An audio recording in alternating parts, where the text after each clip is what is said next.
Hi friends, അപ്പോൾ അസ്സലാമു അലൈക്കും. ഞാൻ രാവിലെ എന്താ ഉണ്ടാക്കണത് എന്നുള്ളൊരു ചെറിയൊരു വീഡിയോ ആണിത്. അപ്പോൾ രാവിലെ തന്നെ ഞാനിന്ന് ഉണ്ടാക്കുന്നത് കുഞ്ഞിപ്പത്തിലാണ്, മധുരമുള്ള കുഞ്ഞിപ്പത്തിൽ. അപ്പോൾ ഞാൻ ചട്ടി എടുത്ത് അടുപ്പത്ത് വെച്ചിട്ടുണ്ട്. അപ്പോൾ അത് ചൂടായി വരണം.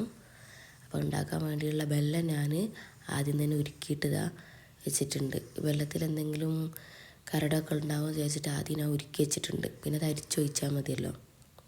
അപ്പോൾ ഇനി ഈ ചീനച്ചട്ടി ചൂടായി വന്നതിലേക്ക് ഞാൻ ഈ വെള്ളം ഉരുക്കിയത് ഒഴിച്ചു കൊടുക്കുക.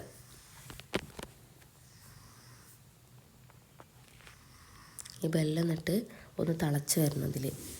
എന്നിട്ടാണ് നമ്മൾ അടുത്ത സാധനങ്ങൾ ഇടുക. കുഞ്ഞിപ്പത്തിനുള്ള അരിപ്പൊടി കുഴച്ച് ഉരുട്ടി ഉണ്ടാക്കി വെച്ചത് ഞാൻ ആദ്യം ആവി കയറ്റി വെച്ചിട്ടുണ്ട്. അപ്പോൾ അതെല്ലാവർക്കും ഉണ്ടാക്കാൻ അറിയാമല്ലോ വെച്ചിട്ട് ഞാനത് വീഡിയോയിൽ കാണിച്ചിട്ടില്ല. ഇനി ഇതിലേക്ക് ഇത് തിളച്ച് വരുമ്പോൾ ഇതിലേക്കൊരു ഏലക്ക ഇടുക. ഇതിലേക്ക് തേങ്ങ ഇട കാണിക്കാൻ മറന്നത്. തേങ്ങ ഇടുക, വേറെ ഒന്നും ഇട്ടിട്ടില്ല. തേങ്ങ ചരക്കിച്ചിടുക. എന്നിട്ട് അത് നല്ല തിളച്ച് വരുമ്പോൾ അതിലേക്ക് നമ്മൾ ആവി കയറ്റി വെച്ച കുഞ്ഞിപ്പത്തിൽ ഇടുക. ഇത് അരിപ്പൊടി വെള്ളത്തിൽ വാട്ടി കുഴച്ച് ഉരുട്ടിയെടുത്താണ്. ഇത് പല ഷേപ്പിലും പലരും എടുക്കും. ഞാനൊന്നുകിൽ ഉരുട്ടി വലിയ വടി പോലെ ആക്കിയിട്ട് അതിൽ നിന്ന് ഇങ്ങനെ ഓരോന്നോരോന്ന് ഇങ്ങനെ ഉരുട്ടിയെടുക്കുക ചെയ്യുക. ചിലവർ അതിൽ തള്ളവിരൽ വെച്ചിട്ട് അമർത്തിയിട്ട് അങ്ങനെയാക്കും. അല്ലാന്നുണ്ടെങ്കിൽ ഞാൻ ഓരോ ഉരുട്ടി വലിയ വടി പോലെ അങ്ങനെ ആക്കിയിട്ട് എല്ലാം കൂടി ഒന്ന് കത്തി വെണ്ണ വെച്ചിട്ട് അരിഞ്ഞെടുക്കുകയും ചെയ്യും. എളുപ്പപ്പണിക്ക് പിന്നെ കുറേ ഉണ്ടാക്കുമ്പോൾ ഇത് എനിക്ക് മാത്രമല്ല, അപ്പം ഞാൻ കുറച്ചുണ്ടാക്കിയിട്ടുള്ളൂ. അപ്പം എന്നിട്ട് അത് ആ തേങ്ങയുടെ ഇതിലേക്ക് ഇട്ടിട്ട് നല്ല മിക്സാക്കി കൊടുക്കുക. നല്ല തീയാക്കിയിട്ട് തിളച്ച് വരണം. അപ്പം ഞാൻ ചെറിയ ജീരകം ഇടാൻ മറന്നിരുന്നു. ചെറിയ ജീരകം എപ്പോഴാണ് ഇടുന്നത്, അത് ഇട്ടാലും കുഴപ്പമൊന്നുമില്ല. അപ്പോൾ ഇത് നല്ല ഇളക്കി കൊടുക്കുക. ഇത് നന്നായിട്ട് വരണം. അപ്പം എല്ലാം ഒക്കെ ഇതിലേക്ക് പിടിക്കണം, കടിയിലേക്ക്.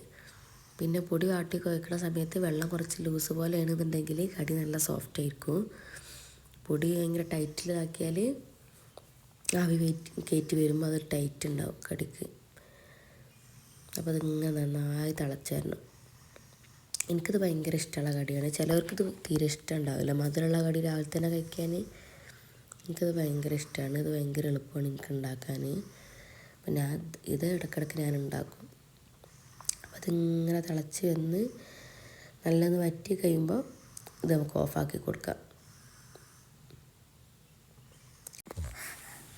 അപ്പോൾ അതെല്ലാവരും വീട്ടിലുണ്ടാക്കണത് തന്നെ ആയിരിക്കും. പക്ഷേ ചില ആളുകളിത് ഈ ബോൾ ഉണ്ടാക്കാൻ മടിച്ചിട്ട് അങ്ങനെ ഉണ്ടാക്കലില്ല. അപ്പോൾ ഈ ബോൾ ഉണ്ടാക്കാൻ മടിയുള്ളവർ ചെറുതായി നീളത്തിൽ ഇങ്ങനെ ഉരുട്ടിയെടുത്തിട്ട് കത്തിമ എണ്ണ തേച്ചിട്ട് അരിഞ്ഞെടുത്താലും മതി. ഒന്നൊന്നിനോട് ഒട്ടാണ്ട് കിട്ടും, നല്ല രസത്തിൽ കിട്ടും. അപ്പോൾ ഉണ്ടാക്കാൻ എളുപ്പമായിരിക്കും.